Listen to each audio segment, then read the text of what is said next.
And we're live. Hi everyone, this is amateurgamer, and now we return to Beyond All Reason cast, and now I'm moving on to a 5v5 on Tundra version 2.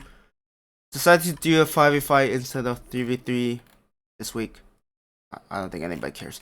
Anyways, for the top side, we have Cooper Moss as red, and that's light yellow. Valley Art. I don't have names for all the colors, okay? That's the best you're getting out of me. Yellow is Liu Qi. Orange is Ugfarag. And pink is Gary the Busman. And then for the bottom side, we have teal is Crew, or however you pronounce that. I'm butchering it. J1013 for blue. Green is Fenris SC2. Last Word for purple. And just Spores U as light grade. And then I'm gonna start playing, and then I don't think have I done this map? If I have, I don't remember it. It's Tundra version 2. Actually, now that I look at it, this reminds me of one of the single player scenarios you could do, where there's a lot of things you can resurrect. Okay, that's why I'm like, the map looks familiar, but I mean, this is a bit different from the other one. So we have high ground, but players could start on that low ground. Looking at this, there's limited metal extraction sites on the high ground. Most of it's on the low ground, and these ridges are going to limit how effective a radar can be. So that is interesting. Let's speed it up.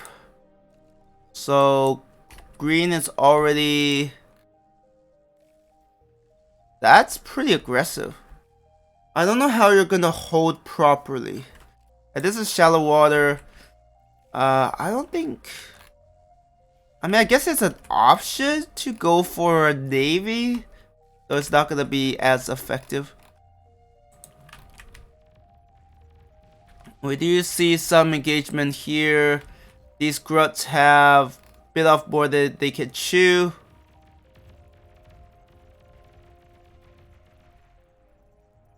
Just some minor skirmishes, nothing too serious.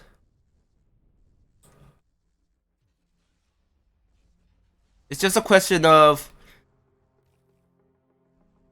if they're gonna both claim this, that this is gonna be pretty highly contested. Yeah, it seems like a fairly clean split along the middle. I just want to have a quick look. Vehicle, bot. I'd be very surprised if anyone goes air, because you kind of need all 4 players to hold things off, and air units aren't gonna quite cut it. We see orange doing some harassment.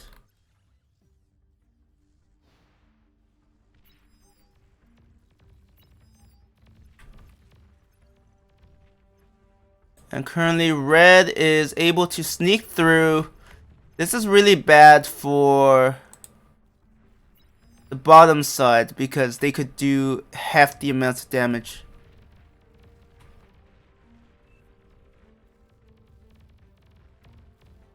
Yeah, this is extremely bad. Man, red is doing so much economic damage. And while the Centurion do come out,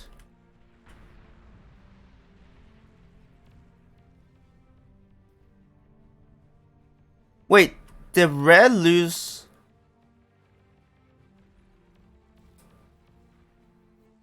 Was that a mutual exchange? Yeah, that was a mutual exchange. Which is really bad, because right now the bottom side need to...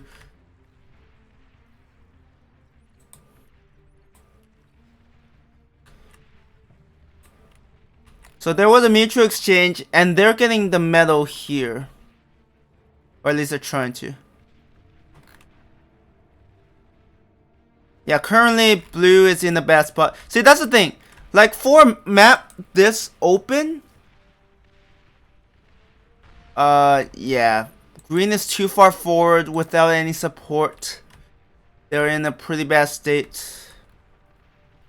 That's the thing. In a map this big, you have to rely on your allies to cover certain flanks. If they don't, like, Teal had to be more forward if they wanted to, like, stop any kind of attacks earlier.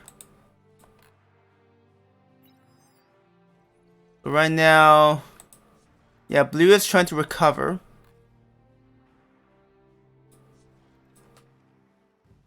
And I'm guessing green just left. Green is like, I'm done.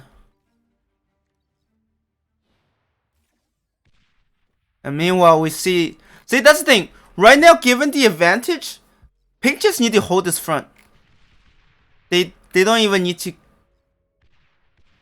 They don't even need to push effectively. An agitator? Damn. That's gonna be a pain to deal with. They do have, yeah, radar. And Teal needs to hold this front.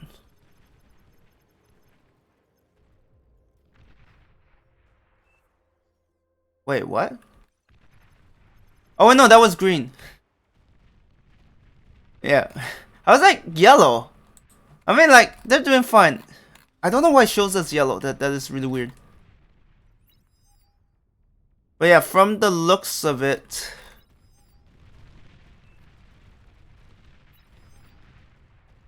Why are they sending these ticks? I'm so confused. Like, I will understand if they have an agitator already up. But even then, with the radar, you can... Oh my god, is this an agitator versus agitator battle?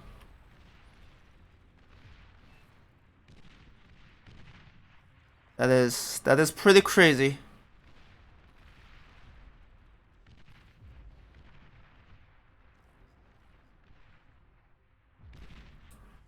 Yeah, this has become pretty one-sided. Now, to be fair, when red got through to green and blue, it did become...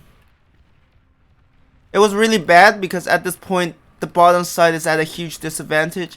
Even if the flanks could hold, there's not much they can do. And right now, as red is distracting them, light yellow is just sending these ticks. Oh my god, they're not destroying. Well, I mean, they're...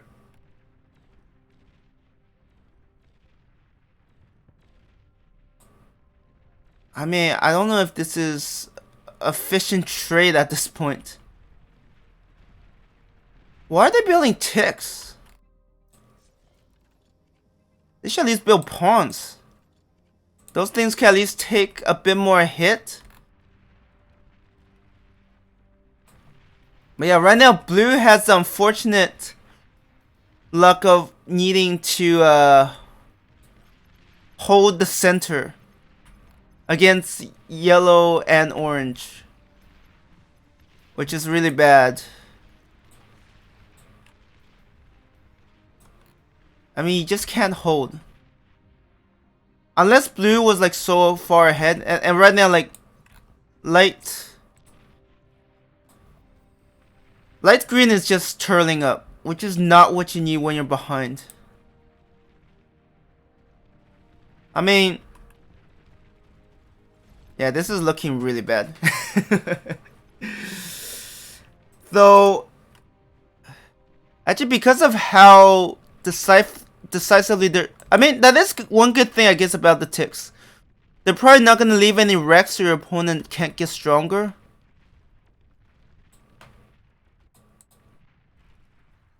Is blue still holding? Or has blue given up?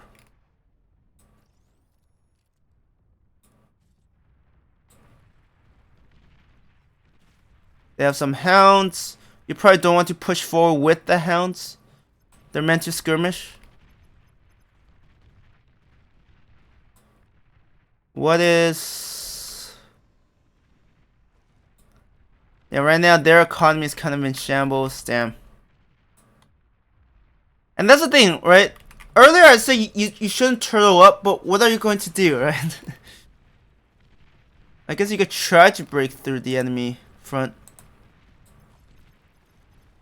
And at this point, the one flank is collapsing. I mean, the fact that the center is still kind of holding is a miracle in itself. I'm like, you can't expect blue to do enough in this case. Building an Overwatch would be good if you have a chance to finish it, and they are not going to get a chance.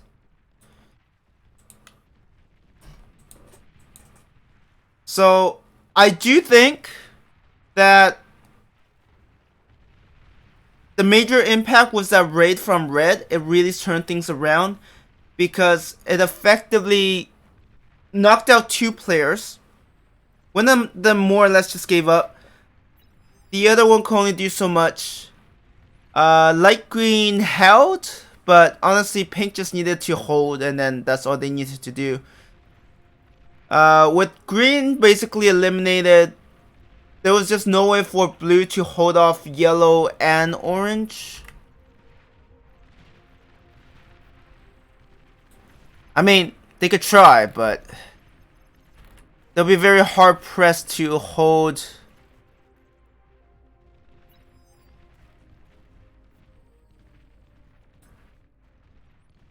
I love how these ticks aren't even doing much.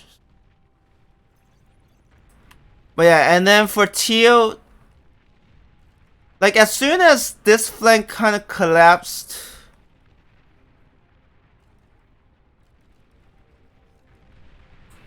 wait, did purple do anything?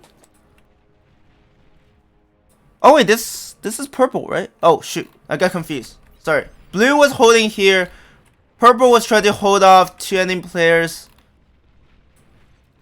But yeah, now these yeah, these hover... I mean, honestly, I don't even think you need hover tanks. You just need fast moving units and then you could probably get it done.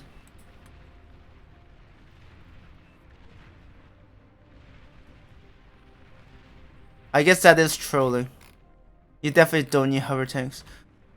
Wait, actually not quite. I guess they could swing around here. Yeah, that is a way to go. But yeah, this was green and blue took massive damage. Green just kind of gave up. Blue tried to recover, but there was only so much they can do. Teal, under the pressure of red and light yellow, was having a hard time. There was a stalemate here, but with the hover tanks swing around here, light green was eventually wrecked. But yeah, it was still felt very one-sided. Especially when you needed teal to cover that flank well. And that's the thing, right? The difference in experience makes a huge difference regarding... Especially in these like 4v4, 5v5s. Where you... Like 5v5s maybe a bit less so. Because technically you can have one player go tier 2 and... Really?